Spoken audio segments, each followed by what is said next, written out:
नमस्कार, India voice देख रहे हैं आप और मैं हूं आपके साथ शिवम दुबे। इंडिया वॉइस के खास कार्यक्रम हरियाणा पंजाब में आप सबका स्वागत है। सीधे रुक करेंगे खबरों की ओर। हरियाणा विधानसभा चुनाव की उल्टी गिनती शुरू हो चुकी है। हरियाणा के कार्यवाहक सीएम नायब सिंह सैनी ने हिसार में विश्वास जन आशीर्वाद रैली को संबोधित किया। इस दौरान उन्होंने कांग्रेस पर जमकर निशाना साधा। मुख्यमंत्री ने दावा किया कि हरियाणा में तीसरी बार बीजेपी की सरकार बनने जा रही है। मुख्यमंत्री ने आगे कहा कि कांग्रेस के उम्मीदवार तो अब भी दावा कर रहे हैं कि अगर उनकी सरकार आई तो भ्रष्टाचार और खर्ची पर्ची से नौकरी दी जाएगी।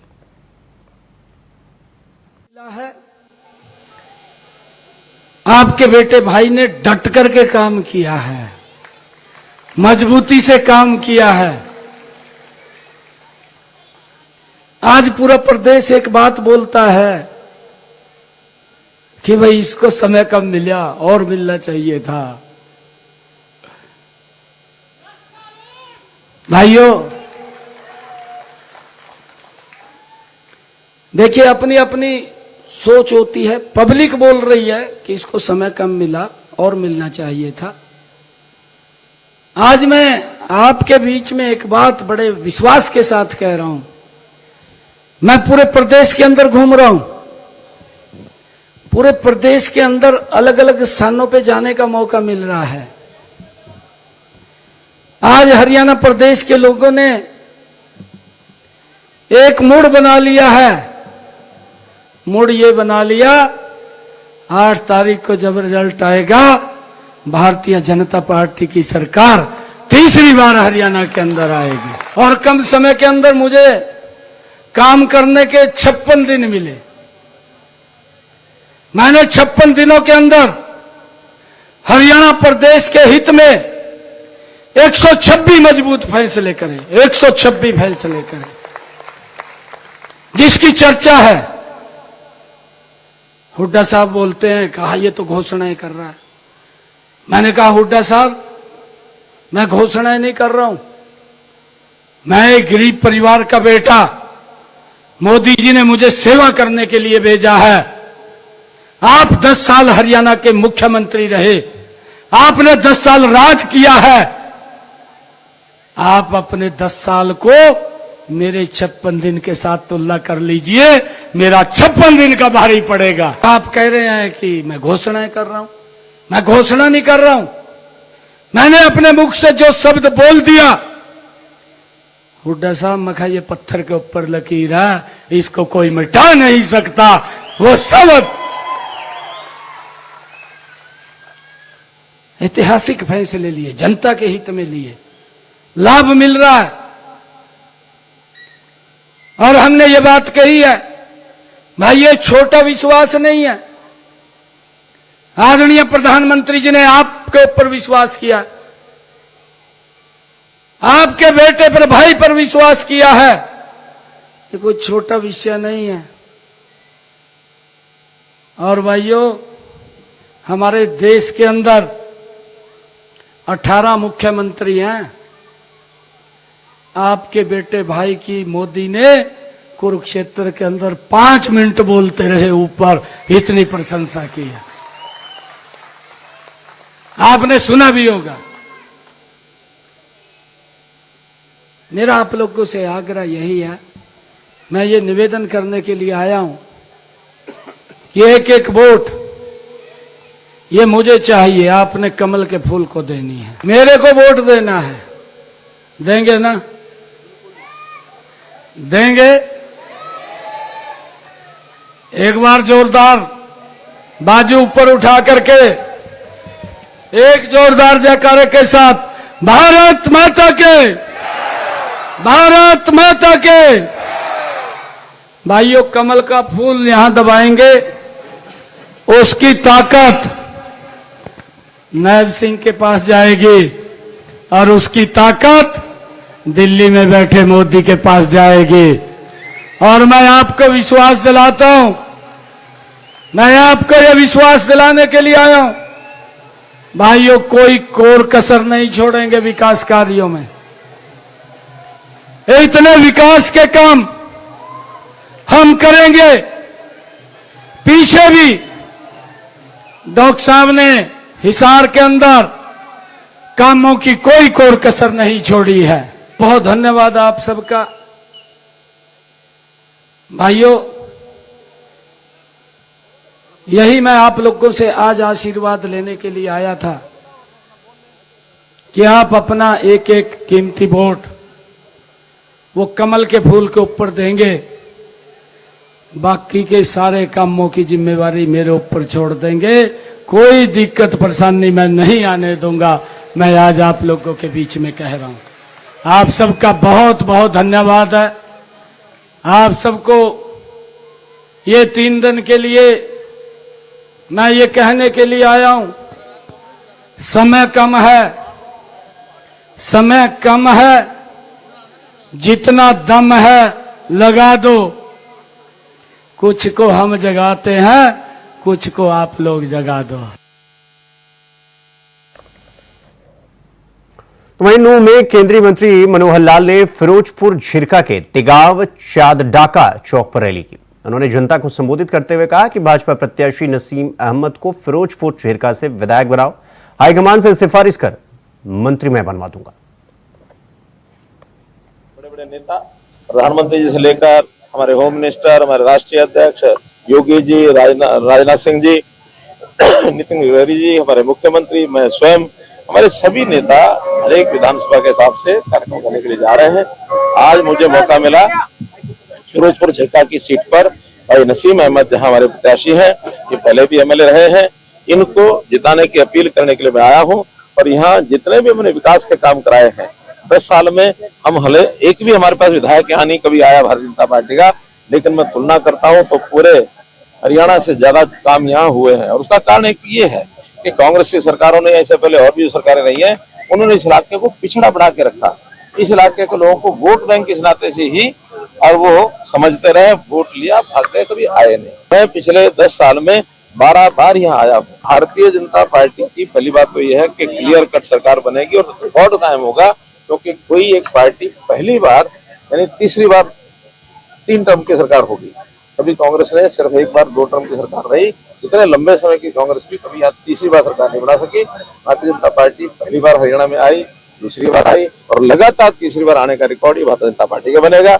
और हाँ, सरकार जब बनेगी तो निश्चित रूप से मैं मान के चलता हूँ कि फिरोजपुर झिरका का हमारा जो प्रत्याशी है, ये यहाँ से बड़े मतों से और विधायक बन करके हमारे पास आएंगे और विधायक बना करके यहाँ की जनता भेजेगी। आगे का काम हाईकमांड का है, हमारे मुख्यमंत्री का। इनको मंत्री पद का दायित्व जरूर दिया जाएगा। उनको पकड़ लो, अगर वो 2 दिन का टाइम दिया या तो सरेंडर करें, और नहीं सरेंडर करें तो वो पुलिस जो है उनको खिलाफ कार्रवाई करके उनको पकड़े ले जाएगी।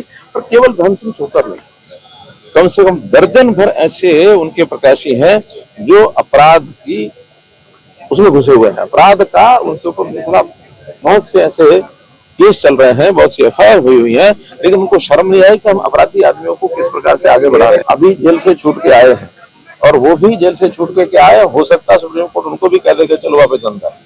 तो इस प्रकार के जो अपराधी वृत्ति के लोग हैं, उनको टिकट देते समय भारतीय जनता यानी कांग्रेस ने हमेशा धन के बल पर ये सारा काम हमेशा करना चाहा है।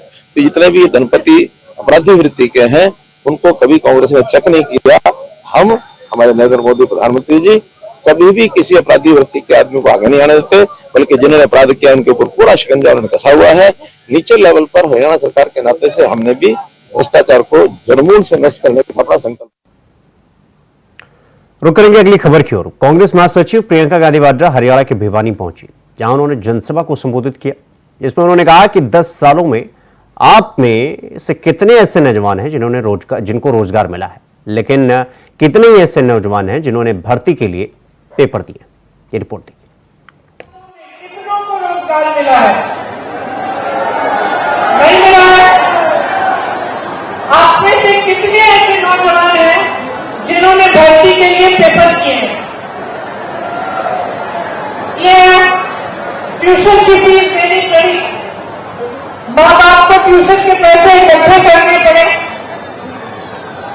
आपको मालूम होगा हरियाणा में 30 पेपर लीक हुए हैं, 30। और इसमें क्या होता है, आप पेपर देते हो, पेपर लीक होता है, आपकी भर्ती नहीं होती।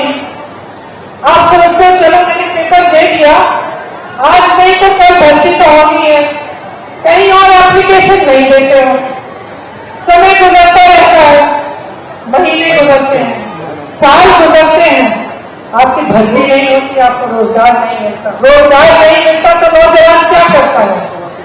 भटकता है। आज अगर हरियाणा में ड्रग्स की समस्या है, चिट्टे की समस्या है, तो किस लिए है? क्योंकि बेरोजगारी इतनी हो गई है और ड्रग्स की माफियाओं को संरक्षण देने वाले कौन हैं? भाजपा की सरकार देती है। आपको बेरोजगार बनाने वाले कौन हैं? भाजपा के नेता हैं जो स्कैम पे स्कैम पे स्कैम कर रहे हैं। पूरी लिस्ट है स्कैमों की, जहां आप देखे वहां पे घूस है स्कैम। और आपके लिए कैसी स्कीम लाते हैं मोदी जी और उनके नेता? अग्निवीर जैसी स्कीम कि जाओ शहीद होगा देश के लिए, सरहद पे जाओ, लेकिन अगर शहीद हो जाओगे तो तुम मरने बाद आपको पेंशन नहीं मिलेगा, तुम्हें शहीद का पैसा नहीं मिलेगा। 4 सालों के लिए जाके सेना में भर्ती हो, घर वापस आ जाओ, 4 साल के बाद फिर से बेरोजगार बन जाओ। ये तोहफा मिल रहा है आपको अपनी वफादारी के लिए और इस बात के लिए कि आपने अपने बेटों को शहीद किया है देश के लिए। ये मिल रहा है आपको। यहाँ के किसानों को देखिए, यहाँ मेरे किसान भाई भी होंगे, किसान बहन भी होंगी, दिन रात मेहनत करते हो, एमएसपी मिलती है, एमएसपी तक नहीं मिलती। मोदी जी ऐसे कानून लाते हैं जिससे उनके बड़े बड़े उद्योगपति मित्र अडानी जी, अंबानी जी का फायदा होता है। वो कानून कैसे थे? वो कानून ये था कि अगर कोई बड़ा उद्योगपति आकर आपकी जमीन ले ले तो आप मुकदमा भी नहीं लड़ सकते, सिर्फ डीएम के पास फैसला होगा आपका। बताइए, बड़ा उद्योगपति, इतनी शोहरत, इतने पैसे, इतने साधन, और आप जाकर डीएम के पास जाएंगे उनसे लड़ने के लिए, अपनी ही जमीन के लिए। ये थे कानून। ये कानून लाने का काम कौन कर रहा था? मोदी जी कर रहे थे, भाजपा के नेता कर रहे थे। आप जहां जहां देखे हरियाणा में आपके साथ अन्याय हुआ है, आपके अधिकारों को दबाया गया है। मेरी बहनें कुछ खरीद नहीं पाती। रुक करेंगे अगली खबर की ओर। हरियाणा चुनाव में बीजेपी ने अपने दिग्गज नेताओं को उतार रखा है, तो सभी दिग्गजों ने बीजेपी को जिताने की अपील की। राजनाथ सिंह ने विशेष रूप से कांग्रेस नेता सोनिया गांधी के दामाद रॉबर्ट वाड्रा का जिक्र करते हुए कहा कि ये उनके दामाद जी हैं जिन्होंने किसानों की जमीनें छीनी हैं। ये भाजपा के किसी रिश्तेदार ने नहीं किया है। उत्तराखंड के मुख्यमंत्री पुष्कर सिंह धामी ने फरीदाबाद में जनसभा को संबोधित करते हुए कहा कि जेवर हवाई अड्डा जो बन रहा है उससे फरीदाबाद की कनेक्टिविटी बेहतर होगी। भाजपा सरकार ने फरीदाबाद पलवल मेट्रो की घोषणा की है। ये सिर्फ घोषणा नहीं है, ये हमारा संकल्प है। उधर रोहतक में भाजपा नेता रविशंकर प्रसाद ने कहा कि वो देश के दूसरे हिस्सों में गए और जहां अखिल भारतीय कांग्रेस दिखी, लेकिन हरियाणा में कांग्रेस का हुड्डाकरण हो चुका है।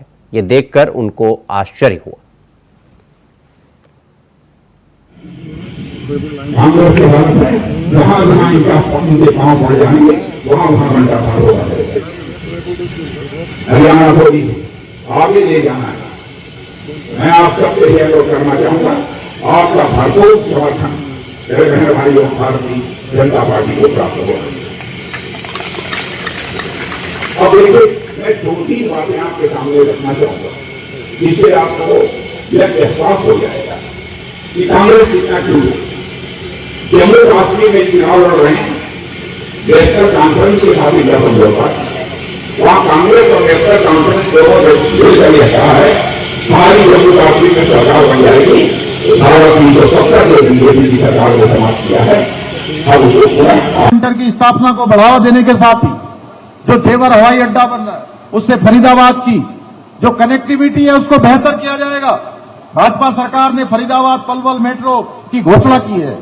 ये केवल घोषणा नहीं है, ये हमारा संकल्प है। इस संकल्प को पूरा किया जाएगा। भाइयों बहनों, इस विधानसभा क्षेत्र में आपने कई पार्टियों को मौका दिया है, इससे पहले कई पार्टियों को मौका दिया है, परंतु उन्होंने परस्पर आरोप प्रत्यारोप ड्रामेबाजी के सिवाय और कोई काम नहीं किया है।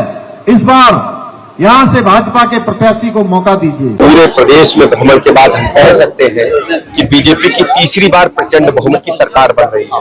अभी जहां मीटिंग चल रही है बरथला विधानसभा क्षेत्र में पंडित तेजचंद शर्मा जी एक तरफा चुनाव जीत रहे हैं। विपक्ष की पूरी तरह से यहां जमानत जब्त हो। भारतीय जनता पार्टी एक तरफा है। 20-25 दिनों में पूरी तरह से आम जनता ने, हरियाणा के सर्व समाज के लोगों ने, छत्तीस बिरादरी ने मन बना लिया है कि बीजेपी, नरेंद्र मोदी और बीजेपी ही आएगी, प्रचंड बहुमत के साथ आएगी। राहुल गांधी जी आरक्षण पर ठीक से बोल रहे हैं। संविधान तो लेकर के हमसे सवाल पूछते हैं। आरक्षण पर आपका क्लियर स्टैंड क्या है? आपके दिल की बात अमेरिका में निकल गई कि हम उचित समय पर आरक्षण खत्म कर देंगे। जब तक बीजेपी है तब तक आरक्षण खत्म होने का सवाल नहीं होता है। और ये सोच की बात है, सम्मान देने की बात। रुक करेंगे अगली खबर की ओर। अगली खबर पटियाला से है, जहां आज पूरे देश में राष्ट्रपिता महात्मा गांधी के 155वां जन्मदिन बड़ी धूमधाम और बड़ी श्रद्धा के साथ मनाया गया। तो वहीं काली माता मंदिर स्थित राष्ट्रपिता महात्मा गांधी के बूथ के ऊपर पटियाला की समूची कांग्रेस पार्टी के वर्कर और विशेष तौर पर पहुंचे एडीजीपी रिटायर्ड गुरविंदर सिंह ढिल्लों ने राष्ट्रपिता महात्मा गांधी को श्रद्धा के फूल अर्पित किए और मीडिया से बातचीत करते हुए देशवासियों को राष्ट्रपिता महात्मा गांधी के जन्मदिन की बधाई दी।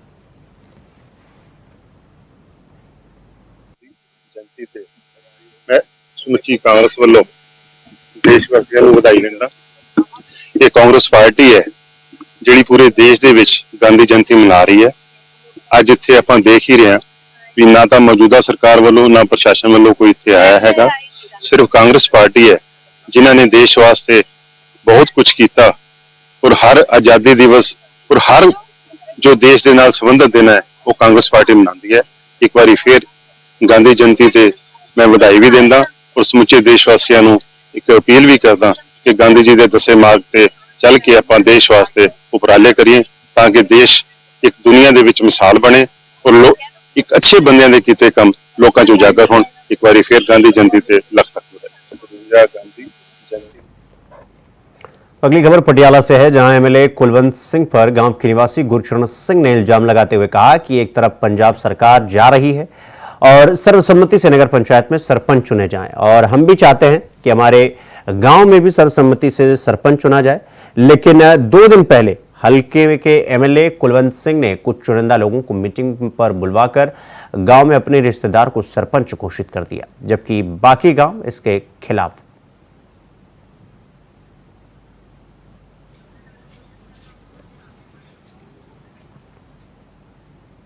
अगली खबर समराला से है, जहां गांव सलौदी के एक युवक की इटली में सड़क हादसे में मौत हो गई। आपको बता दें कि गांव सलौदी का युवक 1.5 महीने पहले रोजी रोटी कमाने के लिए इटली गया था। वो अपने 3 अन्य दोस्तों के साथ साइकिल से जा रहा था कि अचानक एक तेज रफ्तार वाहन ने उसे टक्कर मार दी और उसकी मौके पर ही मौत हो गई। तो वहीं उसके परिजनों ने सरकार से शव को जल्द से जल्द भारत लाने का अनुरोध किया है।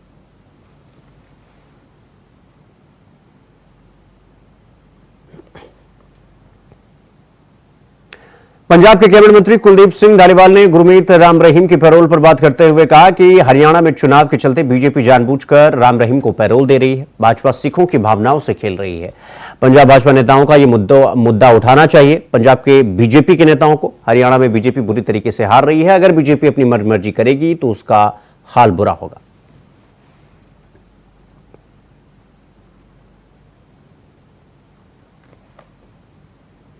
तो अगली खबर नूंह से है, जहां हरियाणा के पूर्व मुख्यमंत्री और नेता प्रतिपक्ष भूपेंद्र सिंह हुड्डा मंगलवार को नूंह जिले की पुनहाना विधानसभा से कांग्रेस पार्टी के उम्मीदवार मोहम्मद इलियास के लिए पिंगवा कस्बे की अनाज मंडी में आयोजित जनसभा को मतदाताओं से वोट करने की अपील करने के लिए पहुंचे।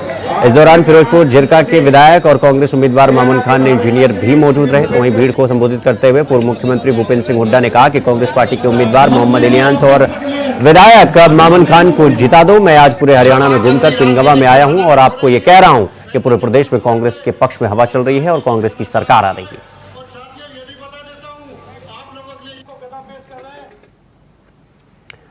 अगली खबर पानीपत से है, जहां चुनाव के अंतिम चरण में कांग्रेस पार्टी ने अपनी पूरी ताकत झोंक रखी है। आज नई मंडी में कांग्रेस पार्टी ने पूर्व मुख्यमंत्री भूपेंद्र सिंह हुड्डा और राजस्थान के पूर्व उप मुख्यमंत्री सचिन पायलट की विशाल जनसभा में पूरा दम झोंक दिया। समालखा विधायक विधानसभा क्षेत्र के लगभग सभी गांव के लोग रैली में पहुंचे और जिससे अनाज मंडी में भारी जनसैलाब उमड़ पड़ा। समालखा विधानसभा क्षेत्र से कांग्रेस पार्टी के प्रत्याशी, आप सबके लोकप्रिय उम्मीदवार। तो अगली खबर सिरसा से है, जहां जिला के गांव डेरा जगमावली के गद्दी नशीन वीरेंद्र ढिल्लों के खिलाफ डेरे की संगत के स्वर लगाकर लगातार मुखर ही होते जा रहे हैं। डेरे में वीरेंद्र ढिल्लों की अनैतिक गतिविधियों को लेकर मंगलवार को डेरे के श्रद्धालुओं ने जिला उपायुक्त शांतनु शर्मा से मुलाकात की और एक ज्ञापन सौंपा। डेरे के संत प्रमुख रहे वकील साहब सेवा समिति रजिस्टर्ड दिल्ली के उप प्रधान संजय गुर्जर ने आरोप लगाते हुए बताया कि डेरे के संचालक वकील साहब ने चोला छोड़ने के बाद कुछ तथाकथित लोगों की मिलीभगत से वीरेंद्र ढिल्लों ने गद्दी पर जबरन कब्जा किया। वीरेंद्र न तो डेरे का साधु था और न ही इसका डेरे से कोई लेना देना।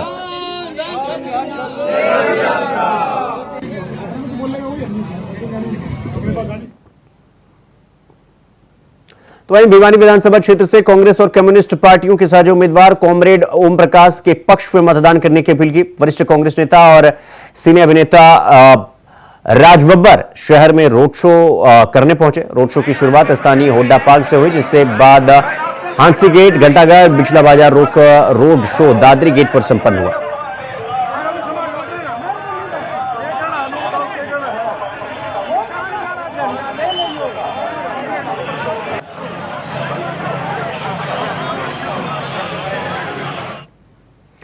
वहीं मुख्यमंत्री योगी आदित्यनाथ ने भवानी खेड़ा से भाजपा प्रत्याशी कपूर वाल्मीकि के पक्ष में जनसभा करने पहुंचे, जहां उन्होंने कहा कि भाजपा ने अयोध्या के एयरपोर्ट का नाम महर्षि वाल्मीकि के नाम से रखा है। त्रेता युग में राम से साक्षात्कार करवाने वाले कार्य महर्षि वाल्मीकि ने किया था। मुख्यमंत्री ने कहा कि प्रधानमंत्री नरेंद्र मोदी के नेतृत्व में भाजपा की सरकार ने ऐतिहासिक कार्य किए, मंदिर निर्माण सहित धारा 370 हटाने का काम किया।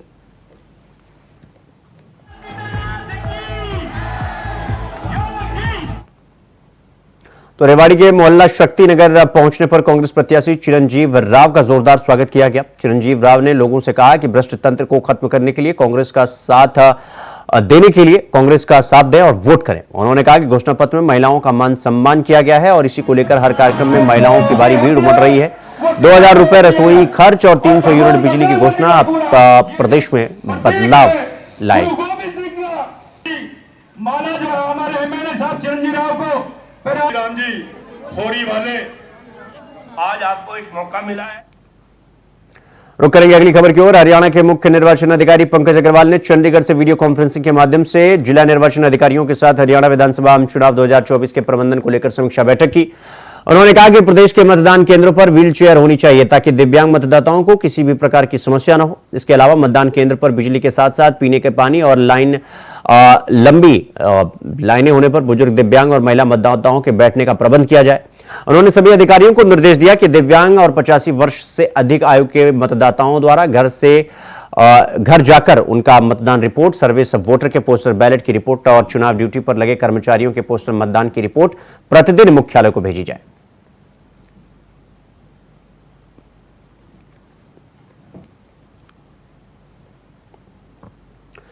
तो राष्ट्रीय अध्यक्ष अखिल भारतीय असंगठित कामगार और कर्मचारी कांग्रेस अध्यक्ष डॉक्टर उदित राज भिवानी पहुंचे। उदित राज इंडिया गठबंधन के उम्मीदवार कॉमरेड ओम प्रकाश के समर्थन में वोट करने की अपील की। उन्होंने कहा कि कॉमरेड ओम प्रकाश ने गरीबों की मदद करना और जरूरतमंद की सहायता करना और महंगाई बेरोजगारी से लड़कर सीपीआईएम पार्टी ने लड़ाई लड़ी है।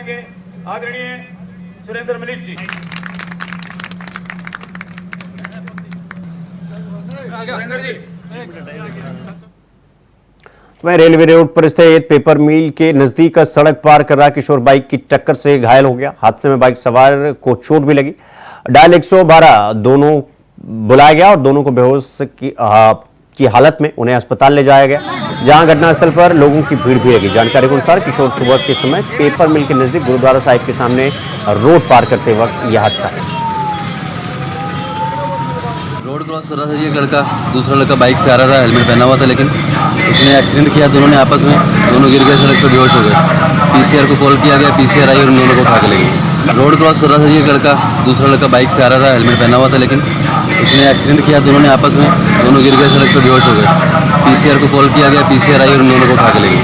रोड क्रॉस कर रहा था, ये लड़का दूसरा लड़का बाइक से आ रहा था, हेलमेट पहना हुआ था, लेकिन तो जेएसडब्ल्यू सीमेंट लिमिटेड और आईपीएल टीम दिल्ली कैपिटल्स के चेयरमैन को honour Parth Jindal sports authority of India के हरियाणा एग्रीकल्चर यूनिवर्सिटी स्थित स्पोर्ट्स सेंटर में खिलाड़ियों से मुलाकात करने पहुंचे। आपको बता दें कि इस स्पोर्ट्स सेंटर को जेएसडब्ल्यू और जेएसएल कंपनी हरियाणा सरकार के साथ मिलकर चला रही है। विनेश फोगाट के साथ ओलंपिक में हुई घटना के बारे में उन्होंने ये कहा कि यह बहुत ही दुर्भाग्यपूर्ण था। भारत में खेलों से जुड़े लोग इस चीज के लिए तैयार नहीं। नॉट जस्ट उनको टूर और कंपटीशन में भेज रिटेन तो करना ही पड़ेगा। अच्छे प्लेयर्स हैं हमारे टीम में। तो अभी रूल्स आए हुए हैं, तो अभी को-ओनर जीएमआर के साथ बात करके और हमारे जो सौरव गांगुली जी हैं जो हमारे डायरेक्टर ऑफ क्रिकेट है उनसे बात करके अभी सारे निर्णय लेने वाले हैं। ऋषभ पंत को तो पक्का रखने ही वाले हैं। अक्षर पटेल है बहुत ही बढ़िया, क्रिस्टन स्टब्स है, जेक फ्रेजर मगर्क है, कुलदीप यादव है, अभिषेक पुरेल है, मुकेश कुमार है, खलील अहमद है। तो काफ़ी अच्छे प्लेयर्स हैं हमारे टीम में। और देखेंगे ऑक्शन में क्या होता है, लेकिन पहले तो जो रूल है कि 6 प्लेयर्स रिटेन कर सकते हैं, पहले उसका सारा चर्चा होने वाला है। फिर उसके बाद ऑक्शन में जाके देखेंगे, बहुत सारे ऑप्शन मिलेंगे। वो नहीं मिला। दो फाइनल खेले हैं जेएसडब्ल्यू के आने के बाद, एक फाइनल खेले हैं और एक बार टॉप ऑफ द टेबल हुआ। तो हाँ, अभी तक टाइटल नहीं लाया, वो लाना पड़ेगा दिल्ली को। दिल्ली बहुत बड़ा शहर है और बहुत साल हो गए, तो यही कोशिश रहेगी कि टाइटल लाएं दिल्ली के लिए। तो वहीं जगाधरी से भाजपा प्रत्याशी कंवरपाल गुर्जर के समर्थन में भारतीय जनता पार्टी ने भव्य रोड शो निकाला। रोड शो में हिमाचल के पूर्व मुख्यमंत्री जयराम ठाकुर मुख्य अतिथि के रूप में पहुंचे। रोड शो में जनसैलाब उमड़ पड़ा और हजारों लोग आ पहुंचे। रोड में शामिल जयराम ठाकुर ने कांग्रेस पर जमकर निशाना साधा और उन्होंने कहा कि कांग्रेस चुनाव में झूठ की गारंटी देती है। हिमाचल में जो गारंटी दी कोई भी आज तक पूरी नहीं की। आज हिमाचल का हर वर्ग सड़कों पर है।